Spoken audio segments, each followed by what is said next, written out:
Welcome to Burlap Teachers. Enjoy the video. You start with a clean vocal track and add delay as an insert so you control timing and tone.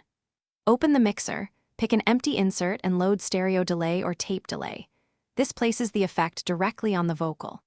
Once done, set wet/dry to 0 so you won't hear it until you dial it in, and keep feedback low, around 10 to 20%, to avoid runaway repeats while you set delay time and sync to the session tempo.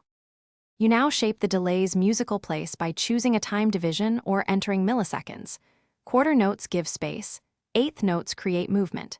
Next, increase feedback slowly to get the desired number of repeats. Higher feedback creates ambient tails, lower keeps it tight. Then sculpt the tone with high-cut and low-cut filters on the delay, or add subtle saturation so repeats feel warm and sit behind the lead. Make sure to top. You finish by automating wet/dry or send level to bring delay in only where it enhances the performance. For example, raise wet for the chorus and reduce for verses.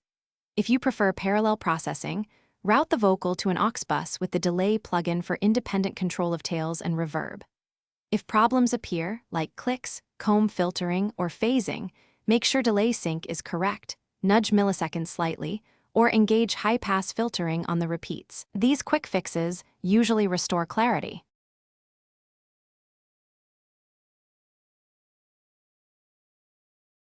Thanks for watching. Consider subscribing if this video helped you.